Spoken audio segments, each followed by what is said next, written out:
के झाड़ दिले भूत सिरवे कहला होई होहिर के। नमस्ते दोस्तों, भाई लोग, आप लोग देखा था Dhanji news Bhojpuri YouTube channel में स्वागत है। जो भाई लोग चैनल सब्सक्राइब नहीं किए हैं तो प्लीज़ भाई चैनल सब्सक्राइब कर लीजिए। सबसे पहले सबसे भोजपुरी ब्रेकिंग लेटेस्ट अपडेट जानकारी जानने के लिए और शुरू से अंत तक इस वीडियो में बने रहे, आपको कुछ में चैनल पर जानकारी मिल जाएगा। जी बता दें हरियाणा स्टार टुनटुन यादव एक और नई भोजपुरी 2024 के एल्बम सॉन्ग गाना लेके आ रहे हैं आपसे बीच में।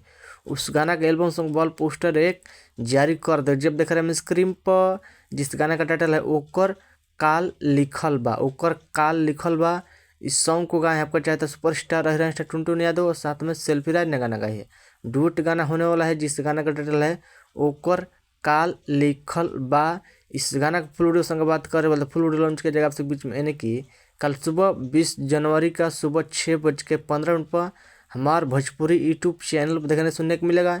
एक बार गाना सुनेगा, जितने भी टुनटुन यादव टुनटुन यादव फैंस चाहने वाले फैंस कल एक बार गाना सुनेगा। हमारे भोजपुरी यूट्यूब में फुल वीडियो लॉन्च किया जाएगा 6:15 पर। आप लोग बताइए कि ये टुनटुन यादव को एक गाना सुनने कितना एक्साइटेड है और वीडियो में पढ़ने का भूलिए। आप लोग बताइए कि हरियाणा स्टार टुनटुन यादव को वीडियो अपडेट न्यूज कैसा लगा। अपडेट न्यूज पसंद पर प्लीज़ वीडियो को लाइक कीजिए, जैसा लाइक कीजिए चैनल सब्सक्राइब कर लीजिए। जी वीडियो में कमेंट करना करने वाले बस वीडियो में इतना मिलता है। जय हिंद, जय भोजपुरी सिनेमा, धन्यवाद। वीडियो को शेयर कीजिए, धन्यवाद।